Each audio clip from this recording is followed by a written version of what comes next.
Sadar tidak sadar, dalam diri kita tuh sebenarnya ada dua komponen yang sangat teramat berbeda.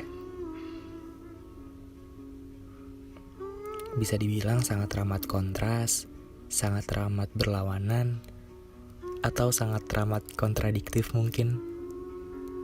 Kalau kalian tahu yin yang, nah seperti itu tuh.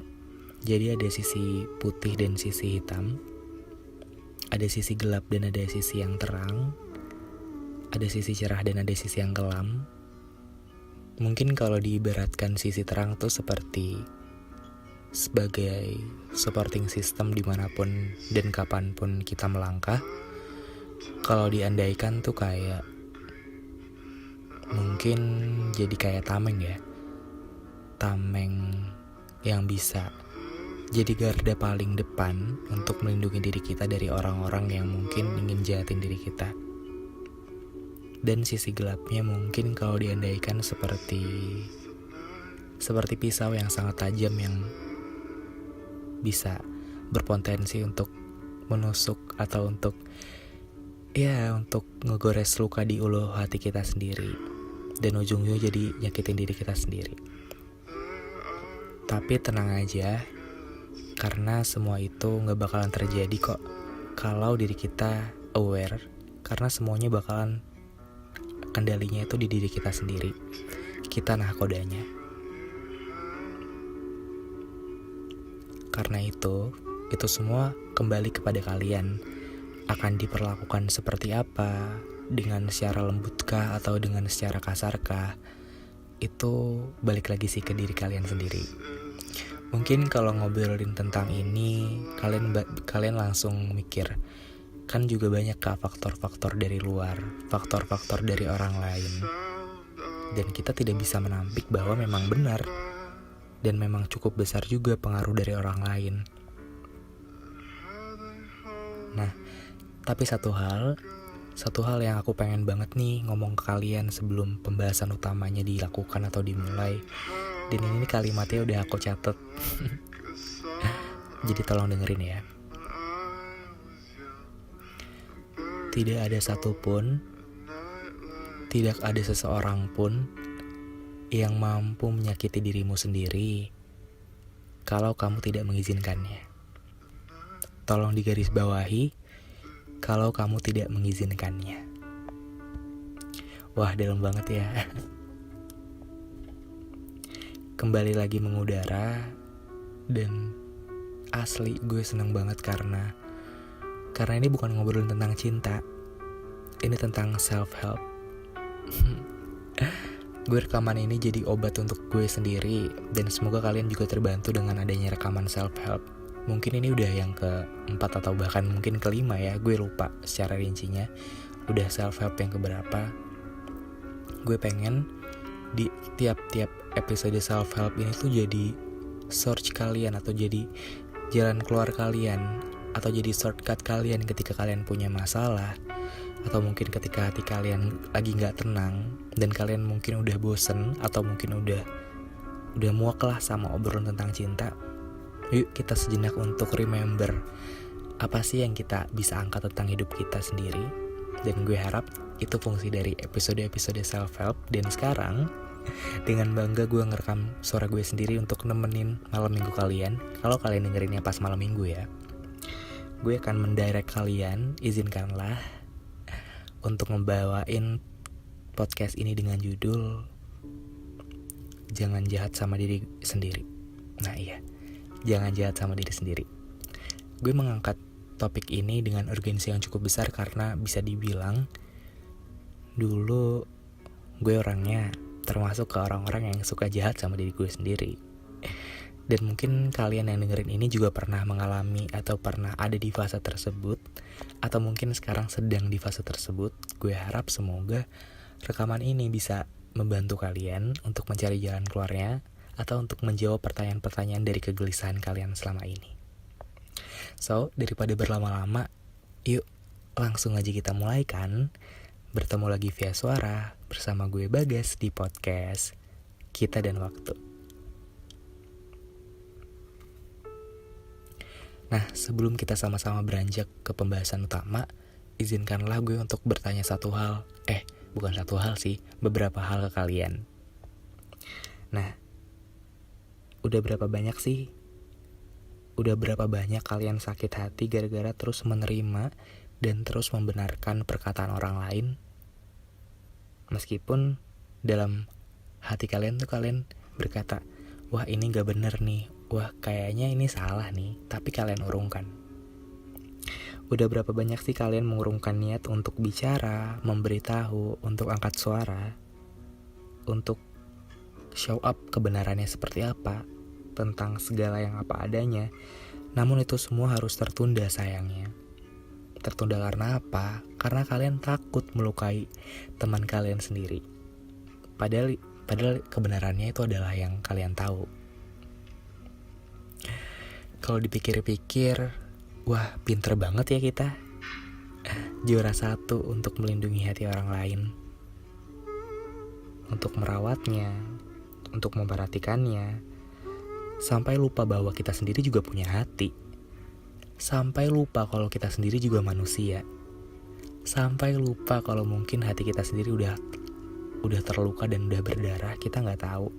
Karena udah dari lama mungkin hati kita sendiri tuh berteriak meminta pertolongan, meminta bantuan entah kepada siapa. Karena kita sibuk untuk mengurusi bagaimana caranya hati orang lain tuh selalu tenang, hati orang lain tuh selalu bahagia. Kita lupa bahwa diri kita sendiri tuh sedang mengalami urgensi yang kegelisahan, ketidakbahagiaan, karena kita terlalu mengurusi hidup orang lain. Nah, kayak gitu tuh miris gak sih? Katanya udah deh ikutin kata hati, tapi diri sendiri gak pakai hati dan mungkin lupa bahwa diri sendiri punya hati. Nah, ngomong-ngomong tentang hati, aku jadi teringat nih waktu itu. Ini jadi alasan kenapa episode self-help ini muncul sih. Aku jadi ingat waktu itu aku dihina secara fisik. Karena mungkin ya, aku sadar bahwa ya kalau misalkan di kacamata orang-orang Indonesia yang punya standar kecantikan katanya, aku bukan orang yang tampan, bukan orang yang, kalau orang lihat tuh mungkin bukan orang yang cool atau bukan orang yang punya sisi good looking. Aku ya sangat rambut biasa aja. Waktu itu mungkin ada yang ketemu, aku nggak mau nyebutin namanya siapa. Kayak dia heran gitu loh, kok orang kayak gini punya followers yang banyak ya, kok orang kayak gini punya pendengar yang banyak ya. Mungkin itu sih, mungkin itu pikir mereka atau pikir dia saat pertama kali bertemu sama aku. Dan aku di situ jadi mikir sendiri juga, lah kok iya juga ya, kok aku bisa punya banyak followers atau bisa punya banyak pendengar. Aku mikir kayak gitu seketika karena dia ngomong langsung kan. Dan dia mikir, padahal banyak orang yang di luar sana yang mungkin lebih ganteng, lebih cakep, lebih tampan, yang gak ke-expose, kata dia kayak gitu. Nah sampai di kosan tuh aku langsung mikir dan langsung ngaca, wah iya juga ya, buruk banget ya diri aku sendiri. Aku langsung ngeblame diri aku sendiri dong, dan itu gak baik sih sebenarnya. Sampai waktu itu tersadarkan saat acara Pacar Merah di Semarang. Waktu itu tuh setelah kejadian itu aku insecure lagi. Asik. Aku insecure dan aku kurang pede lah sama diri aku sendiri. Aku tuh selalu menutupi diri aku. Makanya kalau kalian mungkin follow aku di Instagram, itu jarang banget ada foto aku kan. Semua tulisan aku. Dan aku jadi flashback di acara Semarang Pacar Merah. Waktu itu tuh sebelum panel diskusi aku berjalan keluar untuk foto sama penerbit aku. Di situ keadaannya kaos aku tuh udah penuh keringat karena suasananya atau cuacanya juga lagi terik, panas. Dan muka aku juga udah gak karuan kayak gimana berminyaknya atau kayak gimana lusuhnya lah bisa dibilang.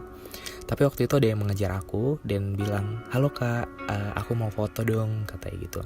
Terus aku mikir, wah kamu gak apa-apa mau foto sama aku dengan keadaan kayak gini. Aku langsung nunjukin raut wajah aku Lah emang kenapa kak?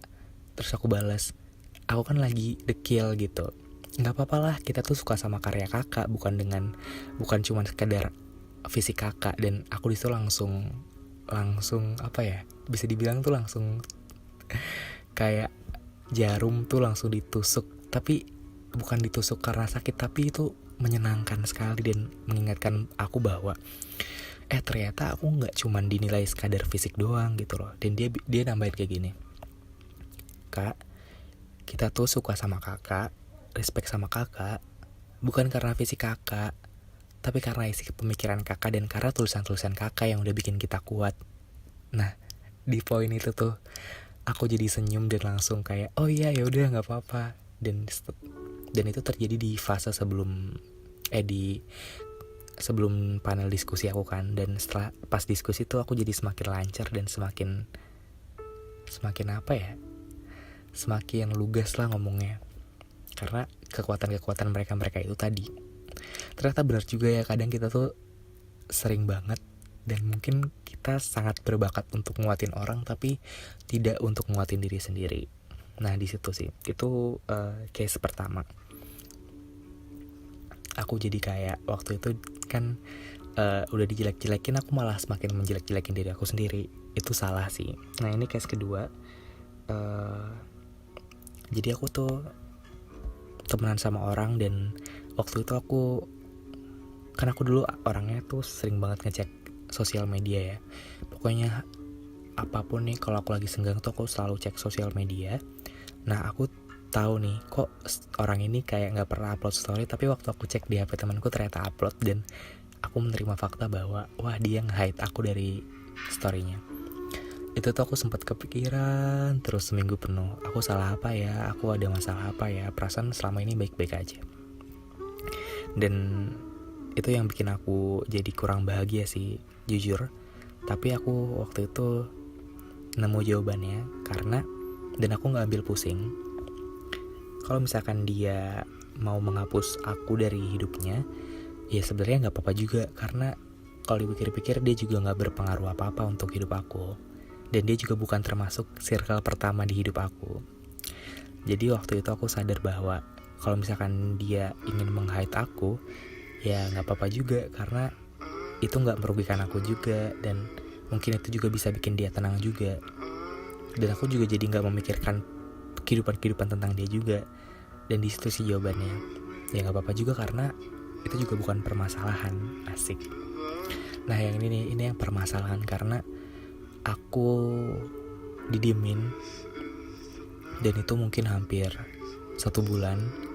Aku selalu trying to be nice, trying to be as a good friend, kayak selalu nyapa, selalu melakukan hal-hal yang baik lah ibaratnya. Tapi dia nggak pernah jawab atau nggak pernah ladenin lah. Dan di situ aku jadi sadar bahwa ya ternyata kita nggak usah juga untuk terlalu berusaha membahagiakan orang lain. Akhirnya di situ aku kan kelelahan, karena aku capek. Udah semua usaha udah aku lakuin, kok dia tetap ngediemin aku terus gitu. Karena nggak enak juga, itu kayak teman sekelas sih. Didiemin sama teman sekelas tuh nggak enak, jadi kayak merubah circle. Jadi aku biarin aja terus berlalu, dan lambat laun waktu itu ada aja kejadian yang ternyata bikin kita jadi balik lagi, jadi baikan lagi, tanpa kita harus bilang baikan dan tanpa kita harus mengutarakan kita baikan yuk, enggak gitu loh. Dan di situ aku jadi belajar bahwa waktu menyembuhkan ternyata. Dan mungkin waktu itu fase-fase waktu ngediem itu jadi ngebuat aku dan dia tuh jadi belajar buat sama-sama introspeksi, atau buat sama-sama belajar untuk kira-kira apa sih yang salah dan kira-kira apa sih yang harus diperbaiki.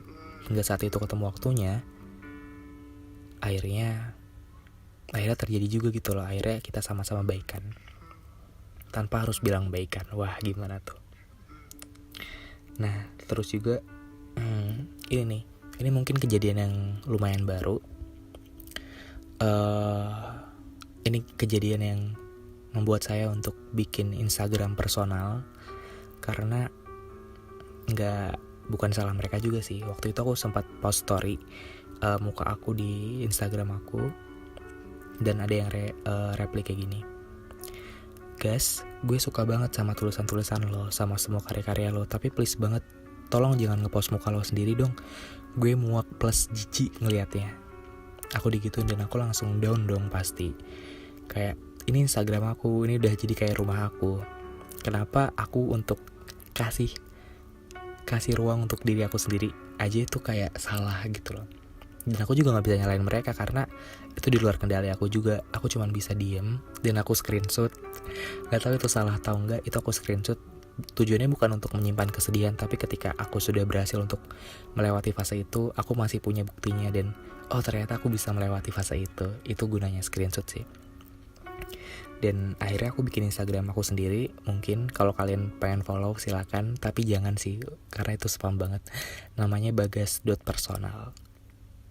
Jadi selama di Instagram Hello Bagas itu aku kurang jadi diri sendiri sih. Dan mungkin memang brandingnya dari awal udah diarahkan untuk berkarya dan terus berkarya aja. Jadi sekalinya ngepost sesuatu yang bukan karya tuh orang tuh jadi sensitif, kak kok ngepost ini gitu. Jadi aku menciptakan ruang kecil sendiri untuk Instagram baru aku yang bagas.personal itu, untuk ya ngepost sesuatu yang pengen aku post tanpa ada kaitannya dengan pekerjaan, tanpa ada kaitannya dengan konten, tanpa ada kaitannya dengan karya. Aku di situ jadi apa ya, manusia seutuhnya sih. Aku bisa ngeluh, aku bisa marah, atau aku bisa sedih. Nggak semua, karena orang-orang menganggap Hello Bagas tuh di Instagramnya tuh kayak seseorang yang sangat teramat bijaksana, kayak orang yang diciptakan tuh bisa menjawab 1001 masalah gitu, asik. Jadi nggak ada celah untuk aku untuk ngeluh, untuk ngepost foto sendiri aja aku masih mikir 5 kali bahkan, dan ujung-ujungnya tuh selalu mengurungkan niat lagi gitu loh. Oh ya kan ini bukan karya, ngapain dipost. Dan aku tahu dan aku sadar bahwa perasaan itu tuh yang ngebuat batin aku tuh semakin bertanya-tanya dan semakin merasa tidak bahagia. Akhirnya keputusan itu tuh aku jadikan bahwa akun Hello Bagas itu hanya untuk akun-akun untuk aku berkarya aja, untuk aku ngepost tulisan. Sedangkan akun Instagram pribadi itu ya untuk aku ngepost keseharian aku, kayak behind the scene-nya ketika aku mau ngepost karya, aku ngapain dulu, atau aku kemana dulu, atau aku apa yang harus aku lakukan biasanya, dan apa yang aku pengen ceritakan di hari itu di situ sih. Dan jujur aku sangat teramat nyaman setelah itu dilakukan, meskipun baru 1-2 hari. Itu sangat berpengaruh ke kehidupan aku dan ke kebahagiaan di dalam diri aku sendiri. Jadi pembelajarannya buat aku adalah untuk terus berjalan ke depan. Remember kalau kita dan dia sama-sama manusia, sama-sama berhak dan ingin hidup bahagia. Tolong diingat juga bahwa nggak perlu terus berusaha untuk buat bahagia orang lain, karena kalau dipikir-pikir ya itu memang bukan tugas dan kewajiban kita loh. Bukan tanggung jawab kamu juga. Tanggung jawab kamu ya cuma ada di diri kamu sendiri, cuma ada di sana, di hati kamu. Tolong isi kebahagiaan sebanyak-banyaknya ya. Karena yang jadi paling salah ialah ketika kita jadi mengutuk diri sendiri, karena kalau mereka tuh orang-orang ada di sekitar kita tuh gak bahagia gara-gara kita. Itu salah sih. Itu salah dan ngebuat kita jadi terus bertanya-tanya, kok dia gak bahagia ya ada di dekat gue, kok dia gak bahagia ya main sama gue. Itu salah sih. Dan perasaan bersalah itulah yang bikin diri kita sendiri tuh makin tersiksa. Ingat ya, membahagiakan orang lain tuh tentu saja boleh kok, apalagi orang-orang yang ada di circle pertama. Circle pertama tuh kayak keluarga, sahabat dekat, teman-teman yang udah akrab mungkin dari kecil, itu circle pertama. Itu yang mungkin kita usahakan kebahagiaannya, karena bahagia dia, bahagia kita juga, dan karena mereka juga mengusahakan bahagianya untuk kita. Itu silakan. Tapi kalau orang-orang yang mungkin baru ketemu 1-2 kali, baru nyapa hai habis itu pergi, baru follow Instagram habis itu mungkin biasa aja lagi, ya udah itu biasa aja. Karena mereka juga punya urusan atau punya prioritas kebahagiaannya untuk siapa-siapa sendiri kan. Jadi gak usah terlalu repot-repot ngurusin orang lain. Ingat juga ya, gak apa-apa kalau kamu berusaha untuk membahagiakan orang lain, tapi satu hal, tolong dilakukan dengan sepenuh hati, jangan ada kata terpaksa. Kalau misalnya nggak bisa atau belum bisa, nggak apa-apa. Karena mungkin waktunya kita untuk belajar dulu, untuk memahami dulu apa konsep kebahagiaan sebenarnya. Intinya, kontrol atas diri sendiri tuh balik lagi ke kita. Kita nahkodanya, kita yang pegang setirnya. Itu aja sih mungkin episode kali ini. Wah, kayaknya bakal sampai 20 menitan nih. Gak apa-apa, semoga bisa ada makna yang bisa kalian ambil. Mungkin itu aja. Dan mungkin ini gue tahu dari ini sih, review di Apple Podcast pada nanya, Kak, Instagramnya apa? Wah, ternyata banyak juga ya pendengar-pendengar yang bukan dari Instagram aku. Jadi Instagram aku tadi yang seperti yang disebutkan itu Hello Bagas. Jadi selain sebagai podcaster asik, aku juga nulis di Instagram. Jadi buat kalian yang mungkin pengen lihat tulisan-tulisan aku, kalian bisa main-main ke Instagram aku. Kalau emang kalian cocok dan nyaman, silakan klik tombol follow. Ya udah, jangan lupa juga untuk baca cerita kapal kertas di Wattpad. Karena kayak gue udah terlalu banyak sih mempromosikan ceritanya tapi nggak update. Insya Allah gue bakal update setelah tanggal 22 Mei. Itu aja. Selalu jaga kesehatan dan selalu di rumah aja sampai pandemi ini benar-benar kelar. Gue senang banget bisa ngobrol sama kalian lagi, meskipun gue selalu rekaman itu tengah malam, jam 1 menuju jam 2. Tapi itulah waktu-waktu yang sangat gue tunggu-tunggu, sangat-sangat gue rindukan untuk bisa ngobrol sama kalian. Ya udah, gue Bagas pamit undur diri. Sampai ketemu minggu depan di episode selanjutnya. Dadah.